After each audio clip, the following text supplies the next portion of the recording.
Hallelujah.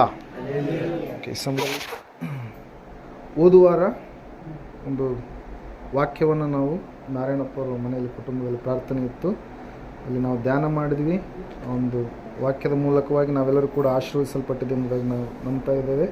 ಈ ಸಮಯದಲ್ಲಿ ಅಂಬಣ್ಣವರ ಕುಟುಂಬದಲ್ಲಿ ಒಂದು ಹೊಸದಾಗಿರ್ತಕ್ಕಂಥ ನೂತನ ಸಂದೇಶವನ್ನು ನಾವು ಕೇಳಲಿಕ್ಕೆ ಹೋಗ್ತಾ ಇದ್ದೇವೆ. 41ನೇ ಅಧ್ಯಾಯ ಯೆಶಾಯನ ಪ್ರವಾದನೆ ಗ್ರಂಥ 10ನೇ ವಚನದಲ್ಲಿ ಇರ್ತಕ್ಕಂಥ ಒಂದು ಮಾತನ್ನು ಈ ಸಮಯದಲ್ಲಿ ನಾವು ಸ್ವಲ್ಪ ಹೊತ್ತು ಧ್ಯಾನ ಮಾಡೋಣ. ನೀನಂತೂ ಹೆದರಬೇಡ, ನಾನೇ ನಿನ್ನೊಂದಿಗಿದ್ದೇನೆ, ದಿಗ್ಭ್ರಮೆಗೊಳ್ಳದಿರು, ನಾನೇ ನಿನ್ನ ದೇವರು, ನಾನು ನಿನ್ನನ್ನು ಬಲಪಡಿಸುತ್ತೇನೆ, ಹೌದು ನಿನಗೆ ಸಹಾಯ ಕೊಡುತ್ತೇನೆ, ನನ್ನ ಧರ್ಮದ ಬಲಗೈಯನ್ನು ನಿನಗೆ ಆಧಾರ ಮಾಡುತ್ತೇನೆ.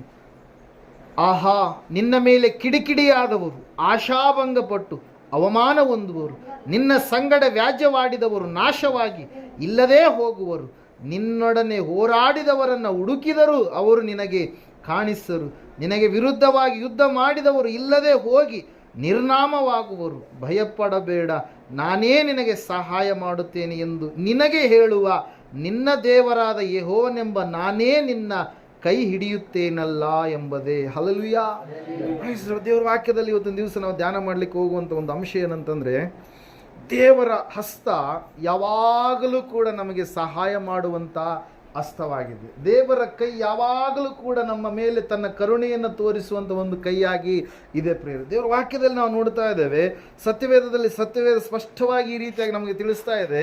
ಅನೇಕರು ಯಾವುದೋ ಒಂದು ವಿಷಯದಲ್ಲಿ ಭಯಾಂದೋಲನಕ್ಕೆ ಒಳಗಾಗಿ, ಚಿಂತೆಗೆ ಒಳಗಾಗಿ, ರೋಗದಲ್ಲಿ, ಬಲಹೀನತೆಯಲ್ಲಿ, ಪ್ರತಿಯೊಂದು ವಿಷಯದಲ್ಲಿ ತಬ್ಬಿಬ್ಬಾಗಿ ಭಯಂಕರವಾದಂಥ ಕೆಳಮಟ್ಟದ ಸ್ಥಿತಿಗೆ ಜಾರಿ ಹೋದಂಥ ಸಮಯದಲ್ಲಿ ಅವರಿಗೆ ಕಟ್ಟ ಕಡೆಯದಾಗಿ ಬರುವಂಥ ಒಂದು ಆಲೋಚನೆ ಏನಂತಂದರೆ, ನನಗೆ ಯಾರು ಕೂಡ ಇಲ್ವಲ್ಲ, ನನಗೆ ಆಸರೆ ಯಾರು ಇಲ್ಲ, ಆಧಾರ ಯಾರು ಇಲ್ಲ, ಆಶ್ರಯ ಯಾರು ಇಲ್ಲ, ನನಗೋಸ್ಕರವಾಗಿ ಚಿಂತಿಸುವಂಥವ್ರು ಯಾರಿಲ್ಲ, ನನಗೆ ಯಾರು ಇಲ್ವಲ್ಲ, ನಾನು ಒಂಟಿಗನಾಗಿದ್ದೇನೆ ಎನ್ನುವಂಥ ಸ್ಥಿತಿಯಲ್ಲಿ ಇರ್ತಕ್ಕಂಥವರಿಗೆ ದೇವರ ವಾಕ್ಯ ತಿಳಿಸ್ತಾ ಇದೆ, ಹೆದರಬೇಡ ನೀನು, ಭಯಪಡಬೇಡ ನೀನು, ನಾನು ನಿನ್ನ ಸಂಗಡ ಇದ್ದೇನೆ, ನನ್ನ ಹಸ್ತವನ್ನು ನಾನು, ನನ್ನ ಧರ್ಮದ ಬಲಗೈಯನ್ನು ನಿನಗೆ ಸಹಾಯಕ್ಕಾಗಿ ನಾನು ಕೊಡ್ತಾ ಇದ್ದೇನೆ ಎಂಬುದಾಗಿ. ಹಲ್ಲೆಲೂಯಾ.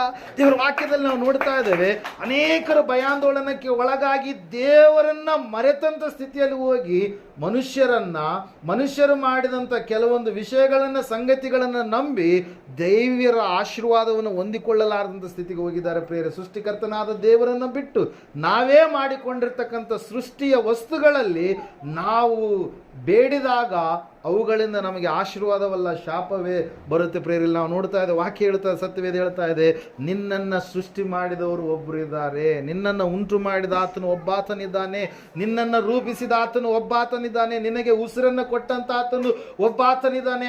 ಆ ದೇವರು ಈ ಸಮಯದಲ್ಲಿ ನಿನ್ನ ಸಂಗಡ ಮಾತಾಡ್ತಾ ಇದ್ದಾನೆ, ನನ್ನ ಹಸ್ತವನ್ನು ನಾನು ನಿನಗೆ ಸಹಾಯಕ್ಕಾಗಿ ಕೊಡ್ತಾ ಇದ್ದೇನೆ, ನಾನು ನಿನ್ನ ಕೈ ಹಿಡಿದು ನನ್ನ ಕೈಯಿಂದ ನಾನು ಎಬ್ಬಿಸುತ್ತೇನೆ ಎಂಬುದಾಗಿ ಪ್ರಿಯರೇ. ಹಲ್ಲೆಲೂಯಾ. Praise Lord. ಹೀಗೆ ಒಂದು ಕುಟುಂಬ, ಬೆತ್ಲೆಹೇಮ್ ಎನ್ನುವಂಥ ಊರು, ಆ ಊರಿನಲ್ಲಿರ್ತಕ್ಕಂಥ ಒಂದು ಕುಟುಂಬದಲ್ಲಿರ್ತಕ್ಕಂಥ ತಂದೆಗೆ 10 ಜನ ಮಕ್ಕಳು ಪ್ರಿಯರೇ. ಹಲ್ಲೆಲೂಯಾ. ಆ 10 ಜನ ಮಕ್ಕಳಲ್ಲಿ 8ನೆಯ ಒಬ್ಬ ಮಗ, ಆ ಮಗನ ಹೆಸರನ್ನು ನಾವು ನೋಡ್ತಾ ಇದ್ದೇವೆ ದಾವೀದನು ಎಂಬುದಾಗಿ. ಆ ದಾವೀದನು ಎನ್ನುವಂಥ ಮಗನನ್ನ ಕುಟುಂಬದಲ್ಲಿರ್ತಕ್ಕಂಥ ತಂದೆ ತಾಯಿ, ಕುಟುಂಬದಲ್ಲಿರ್ತಕ್ಕಂಥ ಸಹೋದರರು, ಕುಟುಂಬದಲ್ಲಿರ್ತಕ್ಕಂಥ ಎಲ್ಲ ಸಹೋದರಿಯರು ಆ ಹುಡುಗನನ್ನ ಒಂಟಿಗನಾಗಿ ಮಾಡಿ, ಅಲಕ್ಷ್ಯ ಮಾಡಿ, ಅವನನ್ನ ಏನೂ ಪ್ರಯೋಜನಕ್ಕೆ ಬರಲಾರದಂಥ ವ್ಯಕ್ತಿ ಎಂಬುದಾಗಿ ಅವನಿಗೆ ಕೆಲವೊಂದು ಕುರಿಗಳನ್ನು ಕೊಡಿಸಿ ಅಡವಿಗೆ ಅವನನ್ನು ಕಳಿಸ್ತಾ ಇದ್ದಾರೆ ಪ್ರಿಯರೇ. ಹಲ್ಲೆಲೂಯಾ.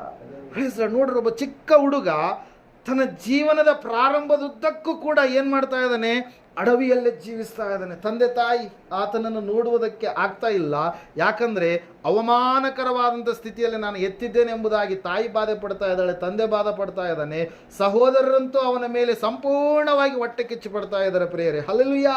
ಆದರೆ ದೇವ್ರ ವಾಕ್ಯ ಹೇಳ್ತಾ, ಸತ್ಯವೇದ ಹೇಳ್ತಾ ಇದೆ, ಆ ಹುಡುಗನು ಆ ಒಂದು ಅಡವಿಯ ಮಧ್ಯದಲ್ಲಿ ಇರುವಾಗ ಆ ಕುರಿಗಳನ್ನು ಕಾಯುವಂಥ ಕುರುಬನಾದಂಥ ಹುಡುಗನಾಗಿ ಜೀವಿಸ್ತಾ ಇರಬೇಕಾದ್ರೆ ಅವನಿಗೆ ಭಯವನ್ನು ತರುವಂಥ ಅನೇಕ ಸಂಗತಿಗಳು ಅವನಿಗೆ ಏನಿದಾವ್ರಿ ಅಡವಿಯಲ್ಲಿ ಇದ್ದಾವೆ. ಆ ಭಯವನ್ನು ತರುವಂಥ ಸಂಗತಿಗಳು ಏನಂತಂದರೆ, ಸಿಂಹಗಳು ಬರ್ತವೆ ಅಡವಿಯಲ್ಲಿ. ಹಲ್ಲೆಲೂಯಾ. Praise Lord. ಇವಾಗೆಲ್ಲ ಈಗಿನ ಕಾಲದಲ್ಲಿ ನಾವು ಅನೇಕ ಪ್ರಾಣಿಗಳನ್ನು ಏನು ಮಾಡಿಬಿಟ್ಟಿದ್ದೀವಿ, ಕೊಂದಾಗ್ಬಿಟ್ಟಿದ್ವಿ. ಕೆಲವೊಂದು ಪ್ರಾಣಿಗಳು ನಮ್ಮ ಕಣ್ಣಿಗೆ ಕಾಣಿಸ್ತಾ ಇಲ್ಲ, ಕೆಲವೊಂದು ಜೀವಿಗಳು ಏನಾಗ್ಬಿಟ್ಟಿದ್ದಾವೆ, ನಾಶವಾಗಿ ಹೋಗ್ಬಿಟ್ಟಿದ್ದಾವೆ ಪ್ರಿಯರೇ. ಹಲ್ಲೆಲೂಯಾ. ಪ್ರಿಯರೇ, ನಾವು ನೋಡ್ತಾ ಇದ್ದೇವೆ ಆವತ್ತಿನ ದಿವಸಗಳಲ್ಲಿ, ಪ್ರಾರಂಭದ ದಿನಗಳಲ್ಲಿ, ಆವತ್ತು ಅಡವಿಯಲ್ಲಿ ಭಯಂಕರವಾಗಿರ್ತಕ್ಕಂಥ ಕ್ರೂರ ಮೃಗಗಳು ಮನುಷ್ಯರನ್ನು ಏನು ಮಾಡ್ತಾ ಇದ್ದಾರೆ, ಸಾಯಿಸ್ತಾ ಇದ್ದು. ಕುರುಬರನ್ನು ಪ್ರತ್ಯೇಕವಾಗಿ ಏನು ಮಾಡ್ತಾ ಇದ್ವು, ಅರಣ್ಯದಲ್ಲಿ ಕುರಿಗಳನ್ನು ಹೊತ್ಕೊಂಡು ಹೋಗೋದಕ್ಕೆ ಬಂದಂಥ ಸಮಯದಲ್ಲಿ ಒಂದು ವೇಳೆ ಅವ್ರು ಏನಾದ್ರು ಅಡ್ಡ ಹೋಗ್ಬಿಟ್ರೆ ಅವು ಏನು ಮಾಡ್ಬಿಡ್ತಿದ್ವು, ತಿಂದಾಕ್ಬಿಡ್ತಿದ್ವು ಪ್ರಿಯರೇ. ಆದರೆ ಈ ಹುಡುಗನಲ್ಲಿರ್ತಕ್ಕಂಥ ಒಂದು ದೊಡ್ಡ ಶಕ್ತಿ ಏನಂತಂದರೆ, ಈ ಹುಡುಗನು ಕೈ ಬಿಡಲ್ಪಟ್ಟಂಥ ಪರಿಸ್ಥಿತಿಯಲ್ಲಿ ಇದ್ದಾಗಲೂ ಕೂಡ ಆ ಹುಡುಗನು ಯಾರನ್ನ ತನ್ನ ಭುಜಬಲವನ್ನಾಗಿ ಮಾಡಿಕೊಂಡಿದ್ದಾನಂತಂದರೆ ಮನುಷ್ಯರನ್ನಲ್ಲ, ಯಾರನ್ನ ರೀ, ದೇವರನ್ನು. ಅದಕ್ಕಾಗಿ ದೇವರು ವಾಕ್ಯ ಹೇಳ್ತಾ, ಸತ್ಯವೇದ ಹೇಳ್ತಾ ಇದೆ, ಆತನ ಮೇಲೆ ನೀನು ಸಂಪೂರ್ಣವಾಗಿ ವಿಶ್ವಾಸ ಇಡುವಂಥದ್ದಾದರೆ, ಆತನ ಮೇಲೆ ಸಂಪೂರ್ಣವಾಗಿ ನೀನು ನಂಬಿಕೆಯನ್ನು ಇಡುವಂಥದ್ದಾದರೆ, ಆತನನ್ನು ನಿನ್ನ ಭುಜಬಲ ಎಂಬುದಾಗಿ ನೀನು ನೆನೆಸಿ, ಸಂಪೂರ್ಣವಾಗಿ ಆತನು ಸೃಷ್ಟಿಕರ್ತನೆಂಬುದಾಗಿ ನೆನೆಸಿ, ಆತನ ಮಗನು ಮಗಳು ನೀನಾಗಿ ಜೀವಿಸುವಂಥದ್ದೇ ಆದರೆ ನಿನಗೆ ಬರುವಂಥ ಎಲ್ಲ ಸಮಸ್ಯೆಗಳಿಂದ ಆತ ನಿನ್ನನ್ನು ಏನು ಮಾಡ್ತಾನೆ, ಪಾರು ಮಾಡ್ತಾನೆ. ಆದರೆ ಪರಿಪೂರ್ಣವಾಗಿ ನಾವು ನಂಬುವಂಥವರು ಆಗಬೇಕು ಪ್ರಿಯರೇ. ದಾವೀದನ ಜೀವಿತದಲ್ಲಿ ನಾವು ನೋಡ್ತಾ ಇದ್ದೇವೆ, ಸಿಂಹಗಳು, ಕರಡಿಗಳು, ಭಯಂಕರವಾದಂಥ ಕ್ರೂರ ಮೃಗಗಳು ಅವನ ಬಳಿಯಲ್ಲಿ ಬಂದಾಗ ಅವನು ಏನು ಮಾಡ್ತಾ ಇದ್ದಾನಂತೆ, ಅವುಗಳ ಬಾಯಿಯನ್ನು ಸೀಳ್ತಾ ಇದ್ದಂತ. ಅಷ್ಟು ಬಲವನ್ನು ದೇವರು ಯಾರಿಗೆ ಕೊಡ್ತಾ ಇದ್ರು, ಸಣ್ಣ ಹುಡುಗನಾಗಿರ್ತಕ್ಕಂಥ ದಾವೀದನಿಗೆ ಪ್ರಿಯರೇ. ಕಾರಣ ಒಂದೇ, ಅಲ್ಲಿ ದೇವರು ಅವನನ್ನು ಉಪಯೋಗ ಮಾಡಿಕೊಳ್ತಾ ಇದ್ರು. ಅದು ದೇವರ ಬಲ ಹೊರತಾಗಿ ಅದು ದಾವೀದನ ಬಲ ಅಲ್ಲ. ಅಲ್ಲಿ ಬಲ ಯಾರಿದ್ರೆ ಅದು ದೇವರದು. ದೇವರು ಅವನ ಸಂಗಡ ಇದ್ದ ಕಾರಣಕ್ಕಾಗಿ, ದೇವರು ಆತನನ್ನು ಅಭಿಷೇಕ ಮಾಡಿದ ಕಾರಣಕ್ಕಾಗಿ, ದೇವರಿಗೆ ಇಷ್ಟವಾದಂಥ ಮಾರ್ಗದಲ್ಲಿ ಆ ಹುಡುಗನು ನಡೆದ ಕಾರಣಕ್ಕಾಗಿ ಸತ್ಯವೇದದಲ್ಲಿ ನಾವು ನೋಡ್ತಾ ಇದ್ದೇವೆ ಸ್ಪಷ್ಟವಾಗಿ ಏನಂತೇಳಿ ಅಂತಂದರೆ, ಆತನ ಹಸ್ತ ದಾವೀದನನ್ನು ಏನು ಮಾಡ್ತಾ ಇತ್ತು, ನಡೆಸ್ತಾ ಇತ್ತು ಪ್ರಿಯರಲ್ಲಿ. ನಾವು ನೋಡ್ತಾ ಇದ್ದೇವೆ ಭಯಪಡುವಂಥ ದಾವೀದ, ಎಲ್ಲರಿಂದ ಕೈ ಬಿಡಲ್ಪಟ್ಟಂಥ ದಾವೀದ, ಬಲಹೀನನಾದಂಥ ದಾವೀದ, ಕುಟುಂಬದಲ್ಲಿ ಕಡೆಗಣಿಸಲ್ಪಟ್ಟಂಥ ದಾವೀದನನ್ನು ಆತನು ದೇವರ ಮೊರೆ ಹೊಕ್ಕಂಥ ಸಮಯದಲ್ಲಿ ದೇವರು ಆತನನ್ನು ನೋಡ್ತಾ ಇದ್ದಾನೆ ಪ್ರಿಯರೇ. ಹಲ್ಲೆಲೂಯಾ. ಕುಟುಂಬದಲ್ಲಿ ಅನೇಕ ಸಮಸ್ಯೆಗಳು ಬರುವಾಗ, ಕೆಲವೊಂದು ಸಂದರ್ಭಗಳಲ್ಲಿ ಒಂಟಿಗರಾದಂಥ ಸ್ಥಿತಿಗೆ ಜಾರಿ ಹೋಗುವಂಥ ಸಮಯದಲ್ಲಿ ದೇವರು ಮಾತ್ರ ನಮ್ಮ ಹತ್ತಿರವಾಗಿದ್ದು ನಮ್ಮನ್ನು ಏನು ಮಾಡ್ತಾನೆ, ಮೇಲಕ್ಕೆ ಎತ್ತುತ್ತಾನೆ ಪ್ರಿಯರೇ. ನಮಗೆ ಭಯವನ್ನು ತೊಲಗಿಸಿ ನಮಗೆ ಧೈರ್ಯವನ್ನು ಕೊಡುವಂಥ ಆತನು ದೇವರು ಮಾತ್ರ ಆಗಿರ್ತಾನೆ ಪ್ರಿಯರೇ. ನಾವು ನೋಡ್ತಾ ಇದ್ದೆ, ಸತ್ಯವೇದ ಹೇಳ್ತಾ ಇದೆ, ನಾನು ನಿನ್ನೊಂದಿಗಿದ್ದೇನೆ, ನೀನು ಒಂಟಿಗನು ಅಲ್ಲ. ನೀನು ಭಯ ಪಡೋದಕ್ಕೆ ಹೋಗಬೇಡ, ಹೆದರುವುದಕ್ಕೆ ನೀನು ಹೋಗಬೇಡ. ಯಾವ ಸಂಗತಿಗಳು ನಿನ್ನನ್ನು ಬಲಹೀನತೆ ಕಡೆಗೆ ನಡೆಸಿದವು, ಆ ಬಲಹೀನತೆಯನ್ನು ತೆಗೆದುಹಾಕಿ ನಾನು ನಿನಗೆ ಬಲವನ್ನು ಕೊಡುವಂಥವನಾಗಿರ್ತೀನಿ ಎಂಬುದಾಗಿ. ಹಲ್ಲೆಲೂಯಾ. ಯಾವ ಹುಡುಗನನ್ನ ಕಡೆಗಣಿಸಲ್ಪಟ್ಟಿದ್ರು, ದೇವರು ಒಬ್ಬ ವ್ಯಕ್ತಿಯನ್ನು ಕಳಿಸ್ತಾ ಇದ್ದಾನೆ, ಒಬ್ಬ ಗುರುವನ್ನು ಕಳಿಸ್ತಾ ಇದ್ದಾನೆ ಅಡವಿಗೆ ಪ್ರಿಯರೇ. ಯಾರನ್ನ? ಸಮುವೇಲನ್ ಎನ್ನುವಂಥ ಗುರುವನ್ನು. ಆತನ ಕೈಯಲ್ಲಿ ಎಣ್ಣೆಯ ಕುಪ್ಪೆ ಇದೆ, ತೆಗೆದುಕೊಂಡು ಹೋಗ್ತಾ ಇದ್ದಾನೆ. ಅವರ ಅಣ್ಣಂದಿರ ಬಳಿಗೆ ಬಂದ ಪ್ರಥಮವಾಗಿ ದೇವರು ಹೇಳ್ತಾ ಇದ್ದಾನೆ, ಈ ಶಪ್ಪನ ಮಗನ್ನ ಒಬ್ಬಾತನನ್ನು ಹೋಗಿ ನೀನು ಅರಸನನ್ನಾಗಿ ನೇಮಕ ಮಾಡು ಅಂತೇಳಿ. ಹಲ್ಲೆಲೂಯಾ. ಎಷ್ಟು ಜನ ಮಕ್ಕಳು? 10 ಜನ ಮಕ್ಕಳು, 8 ಜನ ಗಂಡು ಮಕ್ಕಳು, 2 ಹೆಣ್ಮಕ್ಳು ಪ್ರಿಯರೇ. ಹಲ್ಲೆಲೂಯಾ. ಪ್ರಿಯರೇ, ಈ ಹೋಗ್ತಾ ಇದ್ದಾನೆ, ದೊಡ್ಡ ಮಗನ ನೋಡಿದ, ಬಹಳ ಬಲಾಢ್ಯ ಸುಂದರನಿದ್ದಾನೆ ಅಂತೇಳಿ ಹೋಗಿ ಆಶೀರ್ವಾದ ಮಾಡಬೇಕು, ಅರಸನನ್ನಾಗಿ ಅಭಿಷೇಕ ಮಾಡಬೇಕಂತೇಳಿ ಎಣ್ಣೆ ಕುಪ್ಪೆಯನ್ನು ತೆಗೆದುಕೊಂಡಾಗ ಅವಾಗ ದೇವರು ಮಾತಾಡ್ತಾ ಇದ್ದಾನೆ. ಏನಂತ ಮಾತಾಡ್ತಾ ಇದ್ದಾನೆ ಅಂದರೆ, ಮನುಷ್ಯರಂತೆ ದೇವರು ಹೊರಗಿನ ತೋರಿಕೆಯನ್ನು ಮೆಚ್ಚೋದಿಲ್ಲ, ದೇವರು ಅಂತರಂಗವನ್ನು, ಹೃದಯವನ್ನು ನೋಡುವಂಥ ದೇವರಾಗಿದ್ದಾನೆ ಎಂಬುದಾಗಿ. ಹಲ್ಲೆಲೂಯಾ. ಹೊರಗಿನ ತೋರಿಕೆ, ಹೊರಗಡೆ ಏನು ನಮ್ಮನ್ನ ದೇವರ ಮಾರ್ಗದ ಕಡೆಗೆ ನಡೆಸೋದಕ್ಕೆ ಸಾಧ್ಯ ಇಲ್ಲ. ನಮ್ಮ ಅಂತರಂಗದಲ್ಲಿ, ಹಲ್ಲೆಲೂಯಾ, ನಮ್ಮ ಒಳಗಡೆ ಮನಸ್ಸು ಒಂದಿದೆ ಅಲ್ವಾ, ಮನಸ್ಸಾಕ್ಷಿ ಅನ್ನುವಂಥದ್ದು ಒಂದಿದೆ ಅಲ್ವಾ, ಆ ಒಂದು ಹೃದಯದಲ್ಲಿ ನಾವು ದೇವರಿಗೆ ಜಾಗ ಕೊಡಬೇಕು. ಹೊರಗಡೆ ನಾವು 1000 ಮಾಡಿದ್ರು ಕೂಡ ಒಳಗಡೆ ನಾವು ತಪ್ಪಿ ಹೋದಂಥ ಸ್ಥಿತಿಯಲ್ಲಿ ಇದ್ದರೆ, ಪಾಪ ಎನ್ನುವಂಥದ್ದು ಹಿಡಿದಿದ್ರೆ, ಹೊರಗಡೆ ನಾವು ಏನಾಗಿರ್ತೀವಿ ಅಂದರೆ ನಟನೆ ಮಾಡುವಂಥ ಏನಂತ ಹೇಳ್ತೀವಿ, ಪಾತ್ರಧಾರಿಗಳಾಗಿರ್ತೀವಿ, ನಾವು ಆ್ಯಕ್ಟರ್ಸ್ ಆಗಿರ್ತೀವಿ. ಹಲ್ಲೆಲೂಯಾ. ಆರ್ಟಿಸ್ಟ್ಗಳಾಗಿರ್ತೀವಿ. ಅದಕ್ಕಾಗಿ ದೇವ್ರ ವಾಕ್ಯ ಹೇಳ್ತಾ, ಸತ್ಯವೇದ ಹೇಳ್ತಾ ಇದೆ, ಆ ಎಲ್ಲ ಯವನಸ್ಥರು ಬಂದಾಗ ಅವ್ರು ನೋಡೋದಕ್ಕೇನು ಭಾಳ ಭಕ್ತಿವಂತರ ರೀತಿಯಲ್ಲಿ ಕಾಣಿಸ್ತಾ ಇದ್ದಾರೆ. ಆದರೆ 7 ಜನರನ್ನು ಕೂಡ ಆ ಜನರ ಬಳಿಗೆ ಹೋದಾಗ, ಅಣ್ಣಂದ್ರ ಬಳಿಗೆ ಹೋದಾಗ ದೇವರು ಅವ್ರು ಯಾರನ್ನು ಕೂಡ ಮೆಚ್ಚಲಿಲ್ಲ ಪ್ರಿಯರೇ. ಇಷ್ಟೇ ಜನನ ನಿನಗೆ ಮಕ್ಕಳಿದ್ದಂಗಂತ ಇದ್ದಾರೆ ಎಂಬುದಾಗಿ ಕೇಳಿದಾಗ ಅವಾಗ ಅಲ್ಲಿ ನಾವು ನೋಡ್ತಾ ಇದ್ದೆ, ದೇವ್ರ ವಾಕ್ಯ ಹೇಳ್ತಾ ಇದೆ, ಇನ್ನೊಬ್ಬನು ಇದ್ದಾನೆ ಆದರೆ ಅವನು ಯಾವ ಕೆಲಸಕ್ಕೆ ಬರಲಾರ್ದವನು. ಇನ್ನೊಬ್ಬನಿದ್ದಾನೆ, ಅವನು ಕೆಲಸ ಮಾಡಲಾದ ಕಾರಣಕ್ಕಾಗಿ ಅವನನ್ನು ಅಡವಿಗೆ ಕಲಿಸಿಬಿಟ್ಟಿವಿ, ಅವನಿಂದ ನಮಗೆ ಅವಮಾನ, ಅವನಿಂದ ನಮಗೆ ಬಲಹೀನತೆ ಎಂಬುದಾಗಿ, ಭಯಂಕರ ಪರಿಸ್ಥಿತಿ ಎಂಬುದಾಗಿ ಆ ತಂದೆ ಹೇಳಿಕೊಂಡಾಗ ಪ್ರಿಯರೇ, ಆ ಸಮಯದಲ್ಲಿ ಅವನನ್ನು ಕರೆಸು ಎಂಬುದಾಗಿ ಹೇಳಿ ಅವನನ್ನು ಕರೆಸಿ ಸಹೋದರರ ಮಧ್ಯದಲ್ಲಿ ಆ ಸಮುವೇಲ ಪ್ರವಾದಿ ಗುರುಗಳು ಏನು ಮಾಡ್ತಾ ಇದ್ದಾರೆ ಇದ್ದಾರೆ ಅಂತಂದರೆ ಅವನ ತಲೆಯ ಮೇಲೆ ಎಣ್ಣೆಯನ್ನು ಒಯ್ತಾ ಇದ್ದಾರೆ. ಕಾರಣ ಏನಂತಂದರೆ ಆವತ್ತಿನ ದಿವಸ ಆತನನ್ನು ಅರಸನನ್ನಾಗಿ ಸಹೋದರರ ಮಧ್ಯದಲ್ಲಿ ಏನು ಮಾಡ್ತಾ ಇದ್ದಾನೆ, ಗುರು ಅಭಿಷೇಕ ಮಾಡ್ತಾ ಇದ್ದಾನೆ. ಕಾರಣ ಒಂದೇ ಪ್ರಿಯರೇ, ದೇವ್ರ ವಾಕ್ಯ ಹೇಳ್ತಾ, ಸತ್ಯವೇದ ಹೇಳ್ತಾ ಇದೆ, ಆ ಹುಡುಗ, ಆ ಯವನಸ್ಥ ಎಲ್ಲರಿಂದ ಕೈ ಬಿಡಲ್ಪಟ್ಟಿದ್ದ, ಆದರೆ ದೇವರು ಮಾತ್ರ ಅವನನ್ನು ಏನು ಮಾಡಲಿಲ್ಲ, ಕೈ ಬಿಡಲಿಲ್ಲ. ಅದಕ್ಕಾಗಿ ನಾವು ನೋಡ್ತಾ ಇದ್ದೇವೆ, ದೇವ್ರ ವಾಕ್ಯ ಹೇಳ್ತಾ, ಸತ್ಯವೇದ ಹೇಳ್ತಾ ಇದೆ, ನೀನಂತೂ ಹೆದರಬೇಡ, ನಾನು ನಿನ್ನೊಂದಿಗಿದ್ದೇನೆ, ದಿಗ್ಭ್ರಮೆಗೊಳ್ಳದಿರು, ನಾನೇ ನಿನ್ನ ದೇವರು, ನಾನು ನನ್ನ ಧರ್ಮದ ಬಲಗೈಯನ್ನು ನಿನಗೆ ಏನು ಮಾಡ್ತೇನೆ, ಆಧಾರ ಮಾಡ್ತೇನೆ, ನಾನು ನಿನ್ನನ್ನು ರಕ್ಷಿಸ್ತೇನೆ, ನಾನು ನಿನ್ನನ್ನು ಕಾಪಾಡ್ತೇನೆ. ಯಾವ ವಿಷಯಕ್ಕಾಗಿ ನೀನು ಭಯಪಡ್ತಾ ಇದೆಯೇ? ಒಂಟಿಗನಾಗಿದ್ದೇನೆ ಎಂಬುದಾಗಿ ಭಯಪಡ್ತಾ ಇದೆಯಾ? ನಿನ್ನ ರೋಗ ನಿನ್ನನ್ನು ಬಲಹೀನತೆ ಕಡೆಗೆ ನಡೆಸ್ತಾ ಇದೆಯಾ? ದೇವ್ರ ವಾಕ್ಯದಲ್ಲಿ ನಾವು ನೋಡ್ತಾ ಇದ್ದೇವೆ, ಸತ್ಯವೇದದಲ್ಲಿ ಒಬ್ಬ ತಾಯಿ ಯೇಸು ಸ್ವಾಮಿ ಬಳಿಗೆ ದೂರದ ಪ್ರಾಂತದಿಂದ ಆಕೆ ಬರ್ತಾ ಇದ್ದಾಳೆ. ಆಕೆ ಬಂದು ಏನು ಮಾಡ್ತಾ ಇದ್ದಾಳೆ ಅಂತಂದರೆ, ಯೇಸು ಸ್ವಾಮಿ ಹತ್ರ ಕೇಳ್ತಾ ಇದ್ದಾಳೆ. ಏನಂತ ಕೇಳ್ತಾ ಇದ್ದಾಳೆ? ಆಕೆ ಆ ಊರಲ್ಲಿ ಸ್ವಾಮಿ ಬಂದಿದ್ದಾನೆಂಬುದಾಗಿ ಗೊತ್ತಾದಾಗ ಆ ಊರೆಲ್ಲ ತಿರುಗ್ತಾ ಇದ್ದಾಳೆ ಪ್ರಿಯರೇ. ಪ್ರತಿಯೊಬ್ಬರ ಮನೆ ಬಾಗಿಲು ತಟ್ತಾ ಇದ್ದಾಳೆ, ಗುರುಗಳು ನಿಮ್ಮ ಮನೆಗೆ ಬಂದಿದ್ದಾರಾ, ಏಸಪ್ಪ ನಿಮ್ಮ ಮನೆಗೆ ಬಂದಿದ್ದಾರೆ ಎಂಬುದಾಗಿ ಕೇಳಿದಾಗ ಯಾರು ಕೂಡ ಹೇಳ್ತಾ ಇಲ್ಲ. ಆದರೆ ಒಂದು ಸ್ಥಳದಲ್ಲಿ ಯೇಸು ಸ್ವಾಮಿ ಗುಪ್ತವಾಗಿ ಒಂದು ಮನೆಯಲ್ಲಿ ಇರುವಾಗ ಆಕೆ ನೇರವಾಗಿ ಆ ಸ್ಥಳಕ್ಕೆ ಹುಡುಕಿಕೊಂಡು ಬಂದು ಆತನ ಪಾದಗಳಿಗೆ ಅಡ್ಡ ಬಿದ್ದು ಏನು ಮಾಡ್ತಾ ಇದ್ದಾಳೆ, ಸ್ವಾಮಿ, ನನ್ನ ಮಗಳಿಗೆ ಭಯಂಕರವಾಗಿರ್ತಕ್ಕಂಥ ದುರಾತ್ಮ ಇದೆ, ಅನೇಕ ದಿವಸಗಳಿಂದ ಆಕೆ ದುರಾತ್ಮನ ಶಕ್ತಿಯಲ್ಲಿ ಬಂಧಿತಳಾಗಿ ಅನಾರೋಗ್ಯದಲ್ಲಿ ಬಂಧಿತಳಾಗಿದ್ದಾಳೆ, ದೇವರ ಈ ಸಮಯದಲ್ಲಿ ನೀನು ಆಕೆಯನ್ನು ಏನು ಮಾಡು, ಸ್ವಸ್ಥ ಮಾಡು, ಆಕೆಗಿರ್ತಕ್ಕಂಥ ಆ ಒಂದು ಬಾಧೆಯನ್ನು ತೊಲಗಿಸು. ಆಕೆ ದೆವ್ವ ಹಿಡಿದ ಕಾರಣಕ್ಕಾಗಿ ಕೂದಲುಗಳನ್ನು ಮೈ ಮೇಲೆ ಪ್ರಜ್ಞೆ ಇರಲಾರದ ಸ್ಥಿತಿಯಲ್ಲಿ ಅರಚುವಂಥದ್ದು, ಕಿರ್ಚುವಂಥದ್ದು, ಭಯಂಕರವಾದ ರೀತಿಯಲ್ಲಿ ಆ ದೆವ್ವ ಆಕೆಯನ್ನು ಭಯಂಕರವಾದಂಥ ಸ್ಥಿತಿಗೆ ನಡೆಸ್ತಾ ಇದೆ. ದೇವರೇ ಎಂಬುದಾಗಿ ಯೇಸು ಸ್ವಾಮಿಯ ಪಾದಗಳನ್ನು ಹಿಡಿದಾಗ ಏಸಪ್ಪ ಆ ತಾಯಿಯ ನಂಬಿಕೆಯನ್ನು ಪರೀಕ್ಷೆ ಮಾಡ್ತಾ ಇದ್ದಾರೆ ಪ್ರಿಯರೇ. ಹಲ್ಲೆಲೂಯಾ. ನೀನು ದೇವರನ್ನು ನಂಬಲಾರದಂಥ ತಾಯಿಯಾಗಿದೆಯಾ? ನೀನು ಇಂತಹ ಒಂದು ಸ್ಥಿತಿಯಲ್ಲಿ ನನ್ನ ಬಳಿಗೆ ಬಂದಿದೆಯಾ? ಮಕ್ಕಳು ತಿನ್ನುವ ರೊಟ್ಟಿಯನ್ನು ನಾಯಿಗಳಿಗೆ ಯಾರಾದರೂ ಹಾಕ್ತಾರೆ ಎಂಬುದಾಗಿ ಸ್ವಾಮಿ ಕೇಳಿದಾಗ ಆ ತಾಯಿ ಒಂದೇ ಉತ್ತರ ಕೊಡ್ತಾಳೆ. ಏನಂತೇಳಿರಿ? ಮಕ್ಕಳು ತಿನ್ನುವ ರೊಟ್ಟಿಯನ್ನ ಯಾರು ಕೂಡ ನಾಯಿಗೆ ಹಾಕೋದಿಲ್ಲ ಸ್ವಾಮಿ, ಆದರೆ ಮೇಜಿನಿಂದ ಕೆಳಗಡೆ ಬೀಳುವಂಥ ಎಂಜಲನ್ನು ತಿನ್ನುವುದಕ್ಕಾಗಿ ನಾಯಿ ಕಾದುಕೊಂಡು ಕೂತ್ಕೊಂಡಿರುತ್ತೆ ಎಂಬುದಾಗಿ ಆ ಮಾತು ಹೇಳಿದಾಗ ಸ್ವಾಮಿ ಆ ತಾಯಿಯಲ್ಲಿರ್ತಕ್ಕಂಥ ನಂಬಿಕೆಯನ್ನು ನೋಡಿ, ಹೋಗು, ನಿನ್ನ ಮಗಳಿಗೆ ಏನಾಗಿದೆ, ಸ್ವಸ್ಥತೆಯಾಗಿದೆ. ಹಲ್ಲೆಲೂಯಾ. ಆಕೆ ಒಂಟಿಗಳಾಗಿ ಬಂದಿದ್ದಾಳೆ, ಏಕಾಂಗಿಯಾಗಿ ಬಂದಿದ್ದಾಳೆ. ಆಕೆಗಿರ್ತಕ್ಕಂಥ ಆ ಮಗಳು ಸಂಪೂರ್ಣವಾಗಿ ದುರಾತ್ಮ ಶಕ್ತಿಯಿಂದ ಬಂಧಿತಳಾಗಿದ್ದಾಳೆ.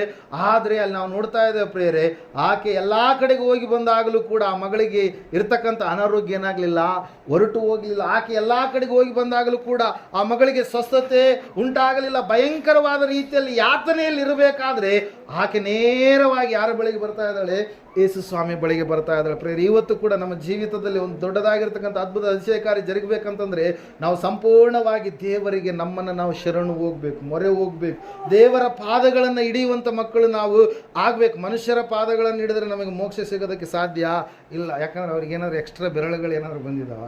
ಅಲ್ಲಲ್ಲಿಯ ಅವ್ರ ಕಾಲಲ್ಲಿ ಏನಾದ್ರು ಕೆಂಪು ರಕ್ತ ಇಲ್ಲಾರ್ದು ಏನಾದ್ರು ಬಂಗಾರದ ರಕ್ತ ಏನಾದ್ರು ಹರಿತಾ ಇದೆನಾ?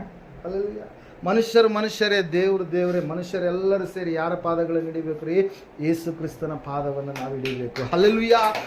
ತಾಯಿ ನೇರವಾಗಿ ಯೇಸು ಸ್ವಾಮಿಯ ಪಾದಗಳ ಬಳಿಗೆ ಬಂದು ಆಕೆ ಬಿದ್ದು ಸಂಪೂರ್ಣವಾಗಿ ತನ್ನ ಮಗಳ ಪರಿಸ್ಥಿತಿಯನ್ನು ಯಥಾರ್ಥವಾಗಿ ಹೇಳಿಕೊಳ್ತಾ ಇದ್ದಾಳೆ. ಸಂಪೂರ್ಣವಾಗಿ ಹೇಳಿಕೊಂಡಿದ್ದಾದ್ಮೇಲೆ ಸ್ವಾಮಿಗೆ ಹೇಳ್ತಾ ಇದ್ದಾನೆ ಏಸಪ್ಪ ಏನಂತ ಹೇಳಂತಂದರೆ, ಯಾರು ನನ್ನ ಬಳಿಗೆ ಬರ್ತಾರೋ ಅವ್ರು ಯಾರನ್ನು ಕೂಡ ನಾನು ಹಂಗೆ ಕಳಿಸೋದಿಲ್ಲ. ಯಾರಾದರೂ ಬರಲಿ ಅವರೆಲ್ಲರೂ ನಾನು ಏನು ಮಾಡ್ತೀನಿ, ಕರ್ಕೊಂಡು ನನ್ನ ಹತ್ರಕ್ಕೆ ಕರ್ಕೊಂಡು ಏನು ಮಾಡ್ತೀನಿ, ಅವ್ರಿಗಿರ್ತಕ್ಕಂಥ ಪ್ರತಿಯೊಂದು ಸಮಸ್ಯೆಯನ್ನು ನಾನು ಏನು ಮಾಡ್ತೀನಿ, ದೂರ ಮಾಡ್ತೀನಿ. ಇಲ್ಲಿ ನಾವು ನೋಡ್ತಾ ಇದ್ದೀವಿ, ವಾಕ್ಯ ಹೇಳ್ತಾ ಇದ್ದೀವಿ ಏನಂತ ಹೇಳಂತಂದರೆ, ದಿಗ್ಭ್ರಮೆಗೊಳ್ಳದಿರು.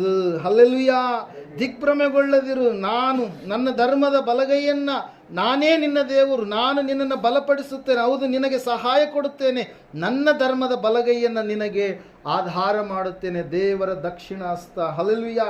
ಆ ಒಂದು ದಕ್ಷಿಣ ಹಸ್ತ ಯಾವಾಗಲೂ ಕೂಡ ನಮಗೆ ಸಹಾಯ ಮಾಡಬೇಕಂತೇಳಿ ಇಷ್ಟಪಡುವಂಥ ಹಸ್ತವಾಗಿದೆ ಪ್ರಿಯರೇ. ಕಡೆಗಣಿಸಲ್ಪಟ್ಟಂಥ ದಾವೀದನನ್ನು ದೇವರ ಆ ದೇಶದ ಅರಸನನ್ನಾಗಿ ಮಾಡಿದರೆ, ಈ ತಾಯಿ ಅನಾರೋಗ್ಯದ ನಿಮಿತ್ತವಾಗಿ ಯೇಸು ಸ್ವಾಮಿ ಬಳಿಗೆ ಬಂದಾಗ ಆತನ ಬಾಯಿಂದ ಬಂದಿರತಕ್ಕಂಥ ಒಂದೇ ಒಂದು ಮಾತು, ಹಲ್ಲೆಲೂಯಾ, ಆ ಒಂದೇ ಒಂದು ಮಾತು, ಆ ಮನೆಗೆ ಹೋಗಿ ನೋಡ್ತಾ ಇದ್ದಾಳೆ, ಮಗಳು ಯಾವಾಗಲೂ ಅರಚುವಂಥದ್ದು, ಕಿರಿಚುವಂಥದ್ದು, ಕೂದಲುಗಳೆಲ್ಲ ಹರಡಿಕೊಂಡಂಥ ಸ್ಥಿತಿಯಲ್ಲಿರ್ತಕ್ಕಂಥ ಮಗಳು ಆರಾಮಾಗಿ ಏನು ಮಾಡ್ತಾ ಇದ್ದಾಳಂತೆ, ನಿದ್ರೆ ಮಾಡ್ತಾ ಇದ್ದಾಳೆ. ಅಂದರೆ ಆಕೆಗೆ ಸ್ವಸ್ಥತೆ ಆಗಿದೆ ಪ್ರಿಯರೇ. ಹಲ್ಲೆಲೂಯಾ.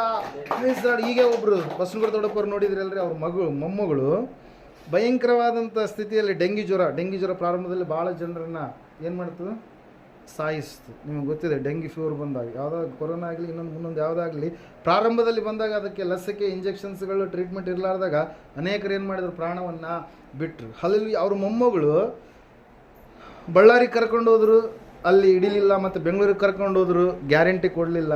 ಆ ಸಮಯದಲ್ಲಿ ಬೆಂಗಳೂರಿಂದ ಫೋನ್ ಮಾಡಿದ್ರು, ಈ ಥರ ಆಗಿದೆ ಅಂತೇಳಿ. ಅಪ್ಪನವರು ಪ್ರಾರ್ಥನೆ ಮಾಡಿದರು, ಸಭೆಯಾಗಿ ನಾವು ಪ್ರಾರ್ಥನೆ ಮಾಡಿದ್ವಿ. ಆ ಸಮಯದಲ್ಲಿ ದೇವರು ಅದ್ಭುತವಾಗಿ ಆ ಮಗಳಿಗೆ ಯಾವ ರೀತಿಯಾಗಿ ವೈದ್ಯರು ಹೇಳಿದ್ರು, ಆಯ್ತು ಇನ್ನೊಂದು ಸ್ವಲ್ಪ ಹೊತ್ತಲ್ಲಿ ಪ್ರಾಣ ಪಕ್ಷಿ ಹಾರಿ ಹೋಗುತ್ತೇನೆ, ಇನ್ನೊಂದು ಸ್ವಲ್ಪ ಹೊತ್ತಲ್ಲಿ ಮಗಳ ಜೀವ ಹೋಗಿಬಿಡುತ್ತೇನೆ. ಯಾಕಂದರೆ ಭಯಂಕರವಾಗಿರ್ತಕ್ಕಂಥ ಕಾಯಿಲೆ ಆ ಸಮಯದಲ್ಲಿ ಪ್ರಾರಂಭದಲ್ಲಿ. ಅಲ್ಲೆಲ್ಲ ಬಿಳಿ ರಕ್ತ ಕಣಗಳೆಲ್ಲವೂ ಕೂಡ ಏನು ಮಾಡಿಬಿಡ್ತವೆ, ಕಂಪ್ಲೀಟ್ ಆಗಲಿ ಏನಾಗುತ್ತೆ, ಡೌನ್ ಆಗುತ್ತೆ.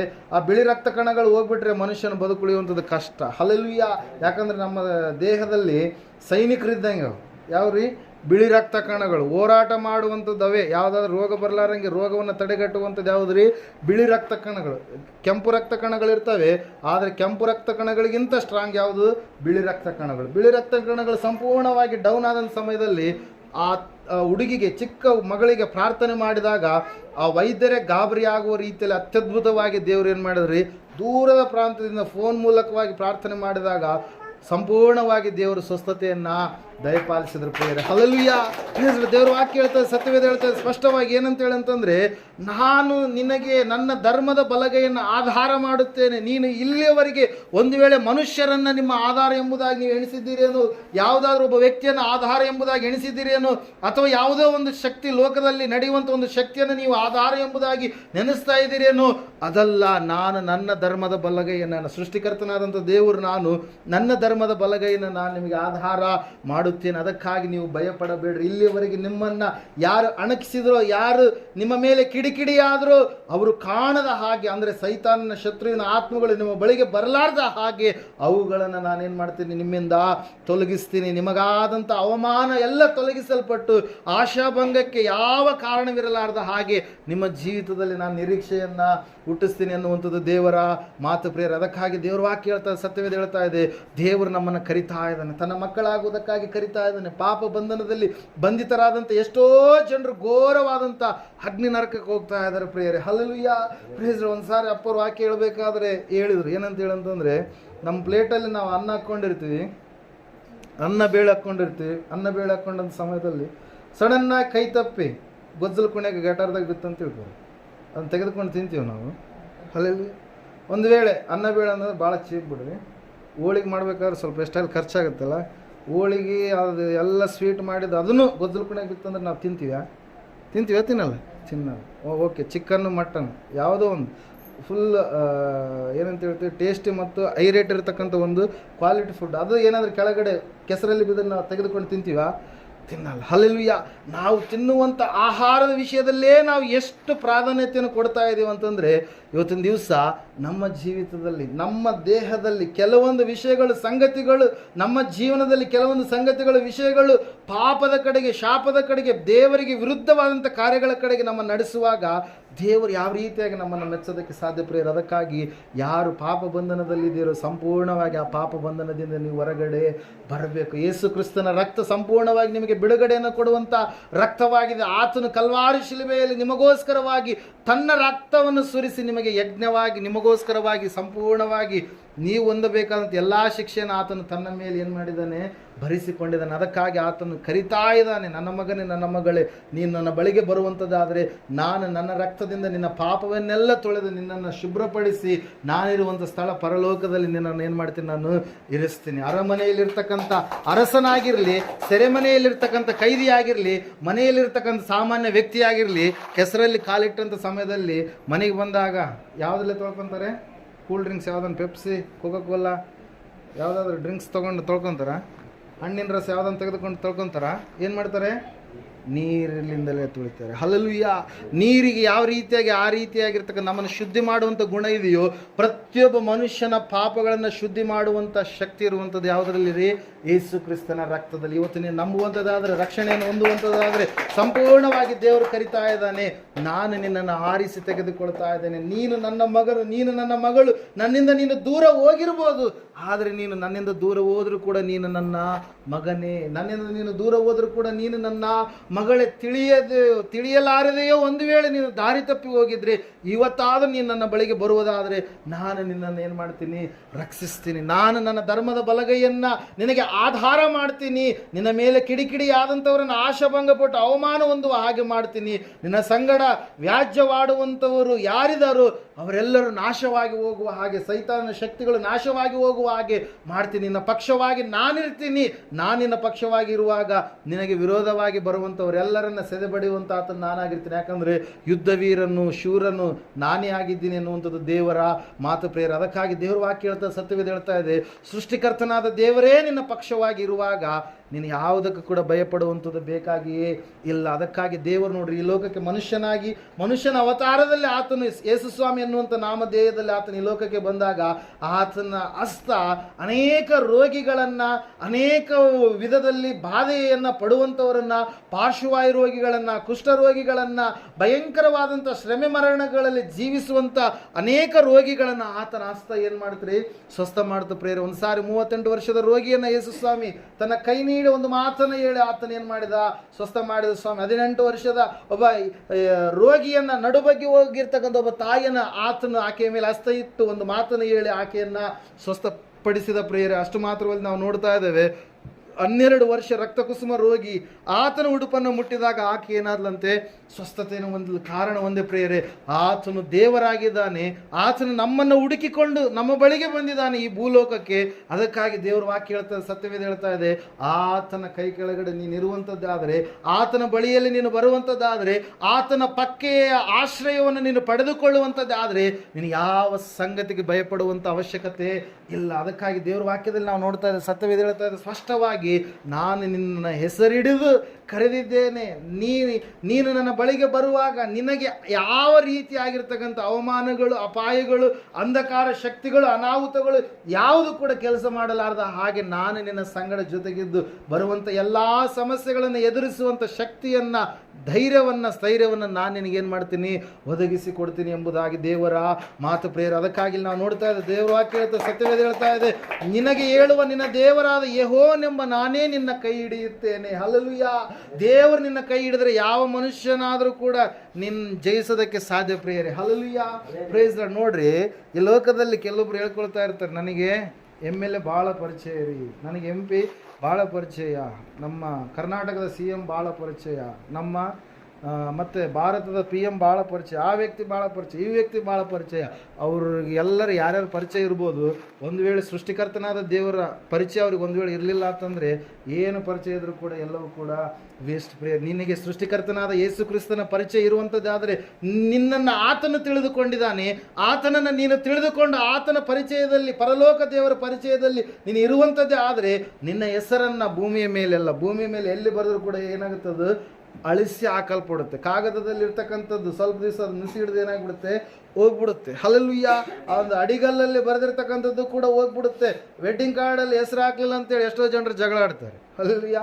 ಮದುವೆ ಪತ್ರದಲ್ಲಿ ಹೆಸರು ಹಾಕಿಲ್ಲ ಅಂತೇಳಿ ಜಗಳ ಆಡ್ತಾರೆ. ಬ್ಯಾನರಲ್ಲಿ ಹೆಸರು ಹಾಕಿಲ್ಲ ಅಂತೇಳಿ ಜಗಳ ಆಡ್ತಾರೆ. ಮೊಬೈಲ್ನಾಗ ಯಾವ್ದಾದ್ರು ಒಂದು ಏನಾದರೂ ಒಂದು ಕಾರ್ಡ್ ಬಿಟ್ಟರೆ ಅದರಲ್ಲಿ ನನ್ನ ಹೆಸರು ಬಂದಿಲ್ಲ, ನನ್ನ ಫೋಟೋ ಬಂದಿಲ್ಲ ಅಂತೇಳಿ ಜಗಳ ಆಡ್ತಾರೆ. ಅವು ಯಾವುದಕ್ಕೂ ಕೂಡ ಪ್ರಯೋಜನಕ್ಕೆ ಬರಲಾರ್ದಂಥವು, ಅವೆಲ್ಲ ನಿಷ್ಪ್ರಯೋಜನವಾದಂಥವುಗಳು ಪ್ರಿಯರ. ಅದಕ್ಕಾಗಿ ದೇವರು ಹೇಳ್ತಾ ಇದ್ದಾನೆ, ನೀನು ನನ್ನ ಹಸ್ತದ ಕೆಳಗಡೆ ಬಂದರೆ, ನಾನು ನಿನ್ನ ದೇವರಾದರೆ, ನೀವು ನನ್ನ ಮಕ್ಕಳಾದರೆ, ನಾನು ನಿಮ್ಮ ಹೆಸರನ್ನು ಎಲ್ಲಿ ಬರಿತೀನಿ, ನಾನು ಭೂಲೋಕದಲ್ಲೆಲ್ಲ. ಈ ಭೂಲೋಕ ಒಂದು ದಿವಸ ನಾಶವಾಗಿ ಹೋಗ್ಲಿಕ್ಕಿದೆ. ಕಣ್ಣಿಗೆ ಕಾಣುವಂಥ ಆಕಾಶ ಒಂದು ದಿವಸ ನಾಶವಾಗಿ ಹೋಗ್ಲಿಕ್ಕಿದೆ. ಸೂರ್ಯ ಚಂದ್ರ ನಕ್ಷತ್ರಗಳು ಒಂದು ದಿವಸ ನಾಶವಾಗಿ ಹೋಗ್ಲಿಕ್ಕಿದೆ.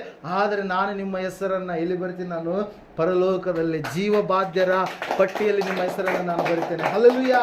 ಪ್ರೇಯರ್. ಅದಕ್ಕಾಗಿ ದೇವರ ವಾಕ್ಯ ಹೇಳ್ತಾ ಇದೆ ಪ್ರೇಯರೇ, ಏನಂತೇಳಿ ಅಂತಂದರೆ, ಮುಂದೆ ಭಯಂಕರವಾಗಿರ್ತಕ್ಕಂಥ ಶ್ರಮೆ ಎನ್ನುವಂಥದ್ದು ಬರಲಿಕ್ಕಿದೆ. ಮುಂದೆ ಭಯಂಕರವಾಗಿರ್ತಕ್ಕಂಥ ಏನಂತ ಹೇಳ್ತೀವಿ, ಭಯಂಕರ ಅಗ್ನಿ ಗಂಧಕಗಳು ಉರಿಯುವಂಥ ಕೆರೆಗೆ ಮನುಷ್ಯನು ದೊಬ್ಬಲ್ಪಡ್ತಾನೆ, ಪಾಪಿಯಾದಂತಹ ವ್ಯಕ್ತಿ ಪ್ರಿಯರೇ. ಹಲ್ಲೆಲೂಯಾ. ಅದಕ್ಕಾಗಿ ನಾವು ನೋಡ್ತಾ ಇದ್ದೇವೆ, ದೇವರ ವಾಕ್ಯ ಹೇಳ್ತಾ ಇದೆ, ಸತ್ಯವೇದ ಹೇಳ್ತಾ ಇದೆ, ಇವತ್ತೇ ನೀವು ದೇವರ ಬಳಿಗೆ ಬಂದರೆ, ದೇವರ ಸಮೀಪಕ್ಕೆ ಬಂದರೆ, ದೇವರು ನಿಮ್ಮನ್ನು ಕೈ ಹಿಡಿದು ಆತನೇನು ಮಾಡ್ತಾನೆ, ಎಬ್ಬಿಸ್ತಾನೆ. ಕೈ ಹಿಡಿದು ಆತನೇನು ಮಾಡ್ತಾನೆ, ನಡೆಸ್ತಾನೆ. ಈ ಲೋಕದಲ್ಲಿ ನಾವು ಏನೆಲ್ಲ ಸಂಪಾದನೆ ಮಾಡಿಕೊಂಡ್ರೂ ಕೂಡ ಸೃಷ್ಟಿಕರ್ತನಾದ ದೇವರನ್ನು ತಿಳಿದುಕೊಳ್ಳಾರದೆ ನಾವು ಹೋದರೆ ನಾವೇನಾಗ್ತೀವಿ, ಘೋರವಾದಂಥ ನರಕದಲ್ಲಿ, ಪಾತಾಳದಲ್ಲಿ ಬೀಳ್ತೀವಿ. ಈ ಲೋಕದಲ್ಲಿ ನಾವು ಸತ್ಯ ದೇವರನ್ನ ತಿಳಿದುಕೊಂಡಿದ್ದಾದ್ಮೇಲೆ ಆತನ ಮಾತುಗಳಿಗೆ ನಾವು ಕಿವಿಗೊಡುವಂಥದ್ದೇ ಆದರೆ, ಏನ್ರಿ ಆಡಾಡಿದರು ಮುದಿಯಪ್ಪರು ಏನಂತೇಳಿ, ನನ್ನ ಮನದಲ್ಲಿ ನಿನ್ನ ಮಾತು. Hallelujah, hallelujah. ದೇವರ ವಾಕ್ಯ ಹೇಳ್ತಾ ಇದೆ, ಸತ್ಯವೇದ ಹೇಳ್ತಾ ಇದೆ, ಆತನ ಮಾತುಗಳು, ಆತನ ನುಡಿಗಳು, ಆತನ ಆಜ್ಞೆಗಳು ಅವೆಲ್ಲಗಳಿಗೆ ನೀನು ಸರಿಯಾದ ರೀತಿಯಲ್ಲಿ ನಡೆದುಕೊಳ್ಳುವಂಥ ವ್ಯಕ್ತಿಯಾಗಿ ತಂದೆಯ ಸ್ಥಾನವನ್ನು, ದೇವರ ಸ್ಥಾನವನ್ನು, ಸೃಷ್ಟಿಕರ್ತನ ಸ್ಥಾನವನ್ನು ಆತನಿಗೆ ಸಂಪೂರ್ಣವಾಗಿ ಕೊಟ್ಟು ಆತನ ಮಗನು ಮಗಳಾಗಿ ನೀನು ಜೀವಿಸುವಂಥದ್ದಾದರೆ ಬರುವಂಥ ಎಲ್ಲ ಶ್ರಮೆಗಳಿಂದ ಆತನ ನಿನ್ನನ್ನು ಏನು ಮಾಡ್ತಾನಂತೆ, ದೂರ ಮಾಡ್ತಾನೆ ಪ್ರಿಯರೇ. ಅದಕ್ಕಾಗಿ ನಾವು ನೋಡ್ತಾ ಇದ್ದೇವೆ, ಆತನ ಹಸ್ತದಲ್ಲಿ ನೀನು ಇರುವಂಥದ್ದೇ ಆದರೆ ಆತನ ಹಸ್ತ ರಕ್ಷಿಸಲಾರದಂಥ ಮೋಟುಗೈ ಅಲ್ಲ, ಆತನ ಕೈ ಮೊಂಡುಗೈ ಅಲ್ಲ, ಆತನು ಶ್ರೇಷ್ಠನಾದಂಥ ದೇವರು. ಆತನ ಕೈ ನಿನ್ನನ್ನು ರಕ್ಷಿಸುವಂಥ ಕೈಯಾಗಿ ಇರುವಂಥದ್ದಾಗಿದೆ, ಆತನ ಕೈ ನಿನ್ನ ನಡೆಸುವಂಥ ಕೈಯಾಗಿ ಇರುವಂಥದ್ದಾಗಿದೆ, ಆತನ ಧರ್ಮದ ಬಲಗೈ ನಿನಗೆ ಆಧಾರವಾಗಿ ನಿಲ್ಲುವಂಥದ್ದಾಗಿದೆ. ಅದಕ್ಕಾಗಿ ಪ್ರಿಯರೇ, ದೇವರು ನಿಮ್ಮನ್ನು ಕರಿತಾ ಇದ್ದಾನೆ. ದೇವರಿಗೆ ಸಂಪೂರ್ಣ ನೀವು ಸ್ಥಾನವನ್ನು ಕೊಡುವಂಥದ್ದೇ ಆದರೆ ಆತನ ಹಸ್ತ ದಾವೀದನನ್ನು ಯಾವ ರೀತಿಯಾಗಿ ಬರುವಂಥ ಎಲ್ಲ ಅಪಾಯಗಳಿಂದ ತಪ್ಪಿಸಿ ಕಡೆಗಣಿಸಲ್ಪಟ್ಟ ವ್ಯಕ್ತಿಯನ್ನು ಅರಸನನ್ನಾಗಿ ದೇವರು ನೇಮಕ ಮಾಡಿದನು. ಯಾವೊಬ್ಬ ತಾಯಿ ತನ್ನ ಮಗಳಿಗೆ ಆರಾಮಿಲ್ಲದಂಥ ಸ್ಥಿತಿಯಲ್ಲಿ ಯೇಸುವಿನ ಪಾದಗಳನ್ನು ಹಿಡಿದುಕೊಂಡಾಗ ಆತನು ತನ್ನ ಬಾಯಿ ಮಾತಿನ ಮೂಲಕವಾಗಿ ಹೋಗು ನಿನ್ನ ಮಗಳಿಗೆ ಸ್ವಸ್ಥತೆ ಆಯಿತು ಎಂಬುದಾಗಿ ಸೃಷ್ಟಿಕರ್ತನಾದಂಥ ದೇವರು ಹೇಳಿದನು. ಸಂಪೂರ್ಣವಾಗಿ ಅದೇ ಕಾರ್ಯವನ್ನು ದೇವರು ನಿನ್ನ ಜೀವಿತದಲ್ಲಿ ಇವತ್ತು ಕೂಡ ನೆರವೇರಿಸಲಿಕ್ಕೆ ಸಿದ್ಧನಾದಂಥ ದೇವರಾಗಿದ್ದಾನೆ. ಅದಕ್ಕಾಗಿ ನೀನು ಭಯಪಡುವಂಥದ್ದು ಬೇಡ, ಹೆದರುವಂಥದ್ದು ಬೇಡ, ಏನಂತ ಹೇಳ್ತೀವಿ, ಬಲಹೀನವಾಗುವಂಥದ್ದು ಬೇಡ. ಸಂಪೂರ್ಣವಾಗಿ ನಿನ್ನ ಆತನ ಮೇಲೆ ಆತುಕೊಳ್ಳುವಂಥದ್ದಾದರೆ ಜಯ ಯಾವಾಗಲೂ ಕೂಡ ನಿನ್ನದೇ ಆಗಿರುತ್ತೆ. ಹಲ್ಲೆಲೂಯಾ. ನಿನ್ನ ಯಾವ ವಿಷಯಕ್ಕೂ ಕೂಡ ನೀನು ದಿಗ್ಭ್ರಮೆಗೊಳ್ಳುವಂಥದ್ದು ಅವಶ್ಯಕತೆ ಇಲ್ಲ, ಚಿಂತೆ ಮಾಡುವಂಥದ್ದು ಅವಶ್ಯಕತೆ ಇಲ್ಲ. ದೇವರ ವಾಕ್ಯ ಹೇಳುತ್ತೆ, ಒಂದು ಕಾಲ ಉಂಟು ನಿನ್ನ ನಿರೀಕ್ಷೆ ನಿರರ್ಥಕವಾಗುವುದಿಲ್ಲ. ಒಂದು ಸಮಯವನ್ನು ನಾನು ಇಟ್ಟಿದ್ದೇನೆ, ಆ ಸಮಯದಲ್ಲಿ ನಿನ್ನ ಕನಸುಗಳೆಲ್ಲವನ್ನು ನಾನೇನು ಮಾಡ್ತೇನೆ, ನೆರವೇರಿಸ್ತೇನೆ ಎಂಬುದಾಗಿ ಪ್ರೇರ. ಅದಕ್ಕಾಗಿ ಸಂಪೂರ್ಣವಾಗಿ ನಾವು ದೇವರ ಹಸ್ತದ ಕೆಳಗಡೆ ಬರೋಣ. ದೇವರ ಒಂದು ಹಸ್ತದ ಕೆಳಗಡೆ ನಾವು ಬರುವಂಥದ್ದಾದರೆ ಅಪಾಯದಿಂದ ನಾವೇನಾಗ್ತೀವಿ, ದೂರ ಆಗ್ತೇವೆ. ಐಗುಪ್ತ ದೇಶದಲ್ಲಿ ಗೆರ್ಷೋಮ್ ಪ್ರಾಂತದಲ್ಲಿ ದೇವರನ್ನು ನಂಬಿದಂಥ ಮಕ್ಕಳಿದ್ದಾರೆ. ಐಗುಪ್ತ ದೇಶದಲ್ಲಿ ಅಪಾಯ ಇದೆ, ಆದರೆ ಗೆರ್ಷೋಮ್ ಪ್ರಾಂತದಲ್ಲಿ ಯಾವ ಅಪಾಯ ಇಲ್ಲ. ಯಾಕಂದ್ರೆ ದೇವರ ಹಸ್ತ ಅವರನ್ನ ನಡೆಸ್ತಾ ಇದೆ ಪ್ರಿಯರೇ. ಇಲ್ಲಿ 10 ಉಪದ್ರವಗಳು ಬಂದ್ರೆ ಗೆರ್ಷೋಮ್ ಪ್ರಾಂತದಲ್ಲಿ ಒಂದು ಉಪದ್ರವ ಕೂಡ ಬರ್ತಾ ಇಲ್ಲ. ಕಾರಣ ಏನಂತಂದ್ರೆ ದೇವರವರನ್ನ ಕಾಯ್ತಾ ಇದ್ದಾನೆ, ಕಾಪಾಡ್ತಾ ಇದ್ದಾನೆ. ಇವತ್ತು ಕೂಡ ನೀನು ದೇವರ ಬಳಿಗೆ ಬರುವಂಥದ್ದಾದರೆ ಲೋಕದವರಿಗಿಂತ ನೀನು ಬೇರೆಯಾಗಿ ಪರಲೋಕದ ಮಗನು ಮಗಳು ನೀನಾಗಿರುವಾಗ ಬರುವಂಥ ಲೋಕಸ್ಥರಿಗೆ ಬರುವಂಥ ಒಂದು ಶ್ರಮೆ, ಸಂಕಟ, ವೇದನೆ ಯಾವುದಿದೆಯೋ ಅವರು ಬಂದಾಗ ಅವರು ಬಲಹೀನರಾಗಿ ಅದರ ಸಂಗಡ ಹೋರಾಟ ಮಾಡಲಾರ್ದ ಯಾವುದೋ ಒಂದು ವಿಷಯದಲ್ಲಿ ಅವರು ಬಿದ್ದು ಹೋಗಿ ಸೋತು ಹೋಗಿ ಭಯಾನಕವಾದಂಥ ಸ್ಥಿತಿಗೆ ಅವ್ರು ಜಾರಿ ಹೋದರೆ ಅವುಗಳು ನಿನ್ನ ಬಳಿಗೆ ಬಂದಾಗಲೂ ಕೂಡ ಯೇಸು ಕ್ರಿಸ್ತನ ರಕ್ತ ನಿನ್ನ ಬಳಿಯಲ್ಲಿ ಇರುವ ಕಾರಣಕ್ಕಾಗಿ ನೀನು ಅವುಗಳನ್ನು ಯಾವ ರೀತಿಯಾಗಿ ಜಯಿಸಬೇಕೆನ್ನುವಂಥ ಒಂದು ಸಂಪೂರ್ಣವಾದಂಥ ನಂಬಿಕೆ ಕಡೆಗೆ ನೀನೇನು ಮಾಡ್ತೀಯಾ, ಬರುವಂಥ ವ್ಯಕ್ತಿಯಾಗಿರ್ತೀಯ. ಸಂಪೂರ್ಣವಾಗಿ ಆ ಬರುವಂಥ ಎಲ್ಲ ಶ್ರಮೆ, ಸಂಕಟ, ವೇದನೆ, ದುಃಖಗಳನ್ನು ಎದುರಿಸಿ ನಿಲ್ಲುವಂಥ ಶಕ್ತಿಯನ್ನು ದೇವರು ಏನು ಮಾಡ್ತಾನೆ, ನಿನಗೆ ಒದಗಿಸಿಕೊಡ್ತಾನೆ. ಯಾಕಂದರೆ ದೇವರು ಹೇಳಿದಾನೆ, ಲೋಕದಲ್ಲಿ ನಿಮಗೆ ಸಂಕಟ ಉಂಟು, ಧೈರ್ಯವಾಗಿರಿ, ನಾನು ಲೋಕವನ್ನು ಜಯಿಸಿದ್ದೇನೆ. ದೇವರು ಲೋಕವನ್ನು ಜಯಿಸಿದ್ದಾನೆ. ಈ ಲೋಕದಲ್ಲಿರ್ತಕ್ಕಂಥ ಕಾಮ, ಕ್ರೋಧ, ಲೋಭ, ಮೋಹ, ಮದಮತ್ಸರಗಳೆನ್ನುವಂಥ ಹರಿಷಡ್ವರ್ಗಗಳನ್ನು ಯೇಸು ಕ್ರಿಸ್ತನು ಮಾತ್ರ ಜಯಿಸಿರುವಂಥದ್ದು ಪ್ರಿಯರೇ. ಹಲ್ಲೆಲೂಯಾ. ಕಾಮ, ಕ್ರೋಧ, ಲೋಭ, ಮೋಹ, ಮದಮತ್ಸರಗಳೆನ್ನುವಂಥ ಹರಿಷಡ್ವರ್ಗಗಳನ್ನು ಯೇಸು ಸ್ವಾಮಿ ಬಿಟ್ಟು ಮತ್ತೆ ಯಾರು ಈ ಲೋಕದಲ್ಲಿ ಇರ್ತಕ್ಕಂಥದ್ದು ಹಿಂದ್ಗಡೆ ಹೋದಂಥವ್ರು ಯಾರು ಕೂಡ ಜಯಿಸಿಲ್ಲ. ಎಲ್ಲರೂ ಯಾವುದೋ ಒಂದು ವಿಷಯದಲ್ಲಿ ಅವುಗಳಿಗೆ ಸೋತು ಹೋಗಿದ್ದಾರೆ ಪ್ರಿಯರೇ. ಆದರೆ ಆ ಹರಿಷಡ್ವರ್ಗಗಳನ್ನು ದೇವರು ಜಯಿಸಿ ಆತನು ಹೇಳ್ತಾ ಇದ್ದಾನೆ, ನಾನೇ ದೇವರು, ನನ್ನ ಹೊರತಾಗಿ ಇನ್ನು ಯಾರು ಕೂಡ ಇಲ್ಲ, ನಾನೇ ಸೃಷ್ಟಿಕರ್ತ, ನನ್ನ ಹೊರತಾಗಿ ಯಾರು ಕೂಡ ಇಲ್ಲ, ನಾನೇ ನಿಮ್ಮನ್ನು ಉಂಟು ಮಾಡಿದಾತು, ನನ್ನ ಹೊರತಾಗಿ ಮತ್ತೆ ಯಾರು ಕೂಡ ಇಲ್ಲ. ನನ್ನ ಬಳಿಗೆ ನೀವು ಬರುವಂಥದ್ದೇ ಆದರೆ, ನನ್ನ ಸಮೀಪಕ್ಕೆ ನೀನು ಬರುವಂಥದ್ದೇ ಆದರೆ ನಿನಗೆ ಭಯವನ್ನು ನಾನು ತೊಲಗಿಸಿ, ಆ ಒಂದು ಹೆದರಿಕೆಯನ್ನು ತೊಲಗಿಸಿ, ನಾನು ನಿನ್ನ ಸಂಗಡ ಇದ್ದು ನಿನ್ನ ಜೊತೆಗೆ ಇದ್ದು ಬರುವಂಥ ಎಲ್ಲವುಗಳ ವಿಷಯದಲ್ಲಿ ನಾನು ನಿನಗೆ ಸಹಾಯವನ್ನು ಕೊಡುತ್ತೇನೆ ಎಂಬುದಾಗಿ ದೇವರ ಮಾತು ಪ್ರೇರಿ. ಸಮಯದಲ್ಲಿ ನಾವು ಎದ್ದು ಹೇಳೋಣ, ಪ್ರಾರ್ಥನೆ ಮಾಡೋಣ. ದೇವರು ವಾಕ್ಯ ಹೇಳ್ತಾ ಇದೆ, ಆತನ ಕೈ ರಕ್ಷಿಸಲಾರದಂಥ ಮೊಂಡುಗೈ ಅಲ್ಲ. ಆತನ ಈ ಲೋಕಕ್ಕೆ ಬಂದಂಥ ಸಮಯದಲ್ಲಿ ಆತನು ಹೇಳಿದ್ದಾನೆ, ಆತನ ಹಸ್ತ ಅನೇಕರನ್ನು ಸ್ಪರ್ಶ ಮಾಡುತ್ತೆ, ಅನೇಕರಿಗೆ ಬಿಡುಗಡೆ ಕೊಡ್ತು, ರೋಗಗಳಿಂದ, ಬಾಧೆಗಳಿಂದ, ಮರಣಕರವಾದಂಥ ಸ್ಥಿತಿಗಳಿಂದ, ಮರಣದಿಂದಲೂ ಕೂಡ ಅನೇಕರು ಎದ್ರು ಪ್ರೇರೆ. ಆತವನ್ನು ಚಟ್ಟವನ್ನು ಹಿಡಿದಾಗ ನಾಯಿನ್ ಎನ್ನುವಂಥ ಊರಿನಲ್ಲಿ ಲೂಕನ ಬರೆದ ಸುವಾರ್ತೆ 7ನೇ ಅಧ್ಯಾಯದಲ್ಲಿ ನಾವು ನೋಡ್ತಾ ಇದ್ದೇವೆ. ಸತ್ಯವೇದ ಹೇಳ್ತಾ ಇದೆ, ಯೇಸು ಸ್ವಾಮಿ ಎದುರಾಗಿ ಬಂದಿರತಕ್ಕಂಥ ಚಟ್ಟ ಶವದ ಬಳಿಗೆ ಆತನು ಹೋಗಿ ಅದರ ಮೇಲೆ ಕೈ ಇಟ್ಟಾಗ ಯವನಸ್ಥನೇ ಎದ್ದೇಳು ಎಂಬುದಾಗಿ ಹೇಳಿದಾಗ ಆ ಹುಡುಗನು, ಸತ್ತು ಹೋಗಿರ್ತಕ್ಕಂಥ ಹುಡುಗನು ಎದ್ದನು ಎಂಬುದಾಗಿ. ಕಾರಣ ಒಂದೇ, ಆತನ ಸೃಷ್ಟಿಕರ್ತನಾಗಿದ್ದಾನೆ. ಆತನ ಕೈ ನಿನ್ನನ್ನು ನಡೆಸುವಂಥದ್ದೇ ಆದರೆ ಖಂಡಿತವಾಗಿ ನಿನಗೆ ಸೋಲಲ್ಲ, ದೇವರು ಜಯವನ್ನೇ ಕೊಡ್ತಾನೆ. ನಿನಗೆ ಅವಮಾನವಲ್ಲ, ದೇವರು 2ರಷ್ಟು ಮಾನವನ್ನು ಕೊಡ್ತಾನೆ. ನಿನಗೆ ದುಃಖವನ್ನಲ್ಲ, ದೇವರು ನಿನಗೆ ಸುಖವನ್ನು ಕೊಡ್ತಾನೆ. ದೇವರು ನಿನಗೆ ಪಾಪದ ಕಡೆಗೆಲ್ಲ ಪರಿಪೂರ್ಣ ಪರಿಶುದ್ಧತೆಯ ಕಡೆಗೆ ನಡೆಸ್ತಾನೆ. ಅವಿನೀತಿಯಲ್ಲ, ಸಂಪೂರ್ಣ ನೀತಿಯ ಕಡೆಗೆ ನಡೆಸ್ತಾನೆ. ಕಣ್ಣೀರಲ್ಲ, ದೇವರು ನಿನ್ನನ್ನು ನಗುವ ಹಾಗೆ ಮಾಡ್ತಾನೆ. ಸಹೋದರ ಸಹೋದರಿಯೇ, ದೇವರ ಹಸ್ತದ ಕೆಳಗಡೆ ನೀನು ಬರ್ತೀಯ.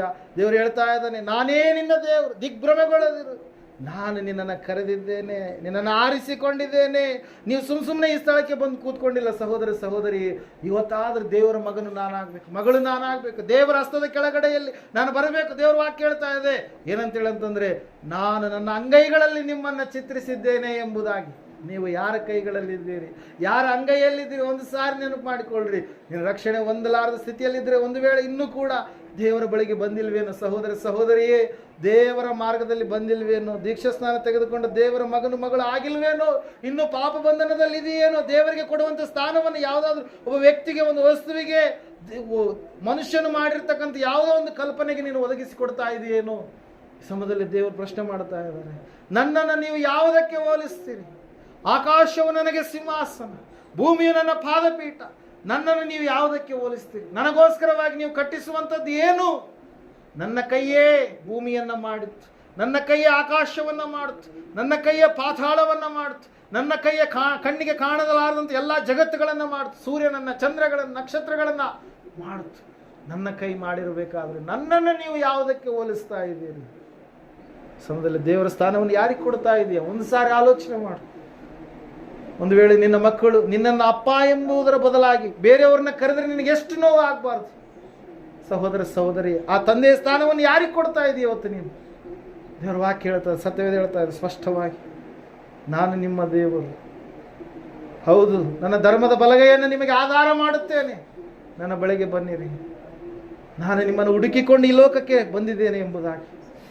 ಸಹೋದರ ಸಹೋದರಿ, ಯಾವ ವಿಷಯದಲ್ಲಿ ನೀನು ತಪ್ಪಿ ಹೋದಂಥ ಸ್ಥಿತಿಯಲ್ಲಿದ್ದೀಯ? ಯಾವುದು ಇನ್ನೂ ಕೂಡ ಬಂಡೆಯಾಗಿ ದೇವರ ಬಳಿಗೆ ಬರಲಾರದ ಹಾಗೆ ನಿನ್ನನ್ನು ಕಾಡಿಸ್ತಾ ಇದೆ? ಕುಟುಂಬದವರು ಬೇಡ ಅಂತ ಇದ್ದಾರಾ? ಯಾವುದೋ ಒಂದು ಪರಿಸ್ಥಿತಿಗಳು ಬೇಡ ಎನ್ನುವ ರೀತಿಯಲ್ಲಿ ಆಗ್ತಾ ಇದೆಯಾ? ನಿನ್ನ ರೋಗ ದೇವರ ಬಳಿಗೆ ಬರಲಾರದ ರೀತಿಯಲ್ಲಿ ನೀನು ನಡೆಸ್ತಾ ಇದೆಯಾ? ಯಾವ ಬಂಡೆ ಇದೆ ಆ ಬಂಡೆ ಸಂಪೂರ್ಣವಾಗಿ ತೆಗೆದು ಹಾಕಿದಾಗ ದೇವರು ಖಂಡಿತವಾಗಿ ನಿನ್ನ ಜೀವಿತದಲ್ಲಿ ಕಾರ್ಯ ಮಾಡ್ತಾನೆ. ಲಾಜರನ್ನು ಒಳಗಡೆ ಇದ್ದ, ಸತ್ತು 4 ದಿವಸವಾಗಿತ್ತು. ಯೇಸು ಸ್ವಾಮಿ ಹೇಳ್ತಾ ಇದ್ದಾರೆ, ಆ ಬಂಡೆಯನ್ನು ತೆಗೀರಿ. ಇವತ್ತು ನೀವು ದೇವರ ಬಳಿಗೆ ಬರಲಾರ್ದ ಹಾಗೆ ಯಾವ ಬಂಡೆ ನಿಮ್ಮನ್ನು ಮುಚ್ಚಿ ಹಾಕಿದೆ, ಯಾವ ಬಂಡೆ ಹಿಂದೆ ನೀವಿದ್ದೀರಿ, ಸಮಯದಲ್ಲಿ ಆ ಬಂಡೆಯನ್ನು ನೀವೇ ತೆಗಿಬೇಕು. ನೀವು ತೆಗೆಯುವಂಥದ್ದಾದರೆ ಆತನು ಒಂದು ಮಾತನ್ನು ಹೇಳ್ತಾನೆ, ನಿಮ್ಮ ಜೀವಿತದಲ್ಲಿ ಒಂದು ದೊಡ್ಡ ಅದ್ಭುತ ನಡೆಯುತ್ತೆ. ನೀವು ಸತ್ತೀರಿ ಎನ್ನುವಂಥದ್ದು ದೇವರ ಮಾತು. ಕ್ರಿಸ್ತನ್ನು, ನಿಮ್ಮ ಆ ಒಂದು ಸ್ಥಿತಿ, ಕ್ರಿಸ್ತನಲ್ಲಿ ನಿಮ್ಮ ಜೀವ ಮರೆಯಾಗಿಟ್ಟದೆ ಎನ್ನುವಂಥದ್ದು ಕೊಲೊಸ್ಸೆದವರಿಗೆ ಬರೆದ ಪತ್ರಿಕೆ 3ನೇ ಅಧ್ಯಾಯದಲ್ಲಿ ನಾವು ನೋಡ್ತಾ ಇದ್ದೇವೆ. ಪ್ರಿಯರೇ, ನೀವು ಸತ್ತು ಹೋಗಿದ್ದೀರಲ್ಲ, ನಿಮ್ಮಲ್ಲಿ ಕ್ರಿಸ್ತನು ವಾಸ ಮಾಡ್ತಾ ಇದ್ದಾನೆ, ನಿಮ್ಮ ಜೀವವು ಕ್ರಿಸ್ತನಲ್ಲಿ ಮರೆಯಾಗಿಟ್ಟದೆ. ಆತನು ಬರುವಾಗ ನೀವು ಕೂಡ ಪ್ರಭಾವದೊಡನೆ ಪ್ರತ್ಯಕ್ಷವಾಗ್ತೀರಿ ಎನ್ನುವಂಥದ್ದು ದೇವರ ವಾಕ್ಯ. ಪ್ರೇರಿ ಸಮಯದಲ್ಲಿ ನಾವು ಪ್ರಾರ್ಥನೆ ಮಾಡೋಣ. ಯಾರು ಮೌನವಾಗಿರುವಂಥದ್ದು ಬೇಡ. ದೇವರೇ, ನಾನು ನಿನ್ನನ್ನು ನಂಬುತ್ತೇನಪ್ಪ, ರಕ್ಷಣೆ ಮಾರ್ಗದ ಕೆಳಗಡೆ ಬರ್ತೇನೆ. ನಿನ್ನ ಹಸ್ತ ಬಲವಾದಂಥ ಆಧಾರ ಎಂಬುದಾಗಿ ನೀನು ತಿಳಿಸಿದ್ದೀಯಲ್ಲಪ್ಪ, ನಿನ್ನ ಹಸ್ತ ರಕ್ಷಿಸುವಂಥ ಹಸ್ತ ಎಂಬುದಾಗಿ ನೀನು ಹೇಳಿದ್ದೀಯಲ್ಲ ಸ್ವಾಮಿ, ನಿನ್ನ ಹಸ್ತದಲ್ಲಿ ನಮ್ಮನ್ನು ಚಿತ್ರಿಸಿಕೊಂಡಿದ್ದೀಯ ಎಂಬುದಾಗಿ ನೀನು ಹೇಳಿದ್ದೀಯಲ್ಲ ಸ್ವಾಮಿ. ದೇವ, ಹಸ್ತ ನನ್ನ ಬಳಿಗೆ ಬೇಕು ಸ್ವಾಮಿ, ಹಸ್ತ ನನಗೆ ಬೇಕಾ, ಹಸ್ತದಲ್ಲಿ ನಾನು ಇರಬೇಕು ಸ್ವಾಮಿ. ಕರ್ತನಿನ ಹಸ್ತನನ್ನು ನಡೆಸುವಂಥದ್ದಾಗಿ ಸಂಪೂರ್ಣವಾಗಿ ನಾನು ನಡೆಸು ಎಂಬುದಾಗಿ ಪ್ರಾರ್ಥನೆ ಮಾಡೋಣ. ಮಹೋನ್ನತನ ಮಹಾಪರಿಶುದ್ಧನಾದ ಮಹಾದೇವರು, ನಿಮಗೆ ಸ್ತೋತ್ರಗಳಪ್ಪ. ಕೇಳಿದಂಥ ವಾಕ್ಯ ಬಿತ್ತಿದಂಥ ಬೀಜ 100ರಷ್ಟು ಫಲ ಕೊಡುವ ಹಾಗೆ ದೇವರ ವಾಕ್ಯ ಕೇಳಿದಂಥ ಇವರೆಲ್ಲರೂ ಸ್ವಾಮಿ ಸಂಪೂರ್ಣವಾಗಿ ಆರೋಗ್ಯವನ್ನು, ಆನಂದವನ್ನು, ಸಂತೋಷವನ್ನು, ಸಮಾಧಾನವನ್ನು, ಎಲ್ಲದಕ್ಕಿಂತ ಮಿಗಿಲಾಗಿ ಸ್ವಾಮಿ ಆತ್ಮರಕ್ಷಣೆಯನ್ನು ಹೊಂದಿಕೊಳ್ಳುವ ಹಾಗೆ ಸ್ವಾಮಿ ಇವರನ್ನು ನೀನು ನಡೆಸಪ್ಪ. ಈ ಲೋಕದಲ್ಲಿರ್ತಕ್ಕಂಥ ಯಾವ ಕುಲ, ಮತ, ಧರ್ಮಗಳು, ಭಾಷೆ ಯಾವುದು ಕೂಡ ದೇವರೇ ನಿನ್ನ ಬಳಿಗೆ ಸೇರಿಸೋದಕ್ಕೆ ಸಾಧ್ಯ ಇಲ್ಲಪ್ಪ. ನಿನ್ನ ಬಳಿಗೆ ನಾವು ಬರಬೇಕಾದ್ರೆ ಈ ಲೋಕಕ್ಕೆ ನೀನು ನರಾವತಾರಿಯಾಗಿ ಬಂದಿದ್ದೀ ಎಂಬುದಾಗಿ ನಾವು ನಂಬಬೇಕು. ಪಾಪವನ್ನು ತೊಳೆಯುವಂಥ ಪರಮಾತ್ಮನು ನೀನೇ ಎಂಬುದಾಗಿ ವಿಶ್ವಾಸ ಇಡಬೇಕು. ನಿನ್ನ ರಕ್ತದಲ್ಲಿಯೇ ನಮ್ಮ ಪಾಪಗಳು ತೊಳೆಯಲ್ಪಡ್ತವೆ ಎಂಬುದಾಗಿ ಸಂಪೂರ್ಣವಾಗಿ ನಮ್ಮ ಬಾಯಿಗಳ ಮೂಲಕವಾಗಿ ನೀನೇ ಯೇಸು ಎಂಬುದಾಗಿ, ರಕ್ಷಕನು ಎಂಬುದಾಗಿ ನಾವು ಅರಿಕೆ ಮಾಡಿ ಒಪ್ಪಿಕೊಂಡು ಕರ್ತನೆ ಸ್ವಾಮಿ ಮುಳುಗು ದೀಕ್ಷಾ ಸ್ನಾನ ಮಾಡಿಸಿಕೊಂಡು ನಿನ್ನ ಮಕ್ಕಳಾಗಿ ಕರ್ತನ ಭೋಜನ ಸಂಸ್ಕಾರದಲ್ಲಿ ಪಾಲ್ಗೊಂಡು ಕಡೆಯವರೆಗೆ ನಂಬಿಗಸ್ತರಾಗಿ ನಿನ್ನ ಬರುವಿಕೆಗೋಸ್ಕರವಾಗಿ ಎದುರು ನೋಡುವ ಮಕ್ಕಳಾಗುವಂತೆ ಯಾರಿರ್ತಾರೋ ಅವರೇ ನಿನ್ನನ್ನು ಸೇರುವರು ಎಂಬುದಾಗಿ ಸ್ವಾಮಿ ಸವಿಸ್ತಾರವಾಗಿ ನಿನ್ನ ಕರ್ತನೆ ಸ್ವಾಮಿ ಗ್ರಂಥದಲ್ಲಿ ನೀನು ಬರೆಸಿದ್ದೀಯ. ಪದಕ್ಕಾಗಿ ಸ್ತೋತ್ರ. ಹೌದು ಸ್ವಾಮಿ, ಇದನ್ನು ತಿಳಿಲಾರದೆ ಎಷ್ಟೋ ಜನರು ಗತಿಸಿ ಹೋಗಿದ್ದಾಗಲೂ ಕೂಡ ನಮಗಾದರೂ ನೀನು ತಿಳಿಯಪಡಿಸಿದ್ದೀಯಪ್ಪ ಈ ಮರ್ಮವನ್ನು, ಸತ್ಯವನ್ನು. ದೇವರೇ, ಇವರು ಕರ್ತನೆ ಈಗ ತಿಳಿದುಕೊಂಡಿದ್ದಾರೆ. ಇವರ ಯಾವ ಆತ್ಮವೂ ಕೂಡ ನಷ್ಟವಾಗಲಾರದ ಹಾಗೆ ಇವರೆಲ್ಲರೂ ಕೂಡ ರಕ್ಷಣೆ ಮಾರ್ಗದಲ್ಲಿ ಬರುವಂತೆ ಇವರನ್ನು ನೀನು ಪ್ರೇರೇಪಿಸಿ ನಡೆಸಿ ಕರ್ತನೆ ಲೂದ್ಯಳ ಹೃದಯವನ್ನು ತೆರೆದಂತೆ ಇವರೆಲ್ಲರ ಹೃದಯವನ್ನು ತೆರೆದು ಸ್ವಾಮಿ ಸಂಪೂರ್ಣವಾಗಿ ಇವರ ಜೀವಿತದಲ್ಲಿ ಅದ್ಭುತ ಅತಿಶಯ ಕಾರ್ಯಗಳನ್ನು ಜರುಗಿಸಿ ನಡೆಸಬೇಕೆಂಬುದಾಗಿ ಯೇಸು ಕ್ರಿಸ್ತನ ನಾಮದಲ್ಲಿ ಪ್ರಾರ್ಥಿಸಿ ಬೇಡರ್ಪಿಸಿ ಹೊಂದಿದ್ದೇವೆ ಪರಮ ತಂದೆ. ನಮ್ಮ ತಂದೆಯಾದ ದೇವರ ಶಾಶ್ವತವಾದ ಪ್ರೀತಿ, ಕುಮಾರನಾಗಿ ಬಂದರು ಯೇಸು ಕ್ರಿಸ್ತನ ಶಾಶ್ವತವಾದ ಕೃಪೆ, ಪರಿಶುದ್ಧಾತ್ಮ ದೇವರ ಶಾಶ್ವತವಾದ ನಡೆಸಿ ಅಲಂಕರಿಸಿ ಬಲಪಡಿಸಿ ಕುಡಿ ಬಂದ ಇವರ ಸಂಘದಲ್ಲಿ ಸಕಲ ಸದ್ಭಕ್ತರ ಸಂಘ ಪ್ರಪಂಚದ ಎಲ್ಲ ಮನುಷ್ಯರ ಸಂಘದಲ್ಲಿ ಸದಾ ಕಲ್ಲೆಲೆಗಿರಲಿ ಸ್ವಾಮಿ. ಯೇಸು ರಕ್ತಕ್ಕೆ ಜಯ, ಸಕಲ ಪಾಪಗಳಿಲ್ಲಯ. ಯೇಸು ರಕ್ತಕ್ಕೆ ಜಯ, ಸಕಲ ಪಾಪಗಳಿಲ್ಲಯ.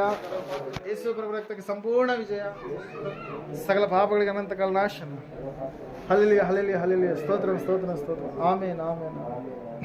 ಇಂಥ ಒಳ್ಳೆ ಸಮಯದೊಳು ಯೇಸುವೇ ನಿನ್ ಬಳಿ ಬಂದೆವು, ನಿನ್ನ ಮಕ್ಕಳಾದ ನಾವು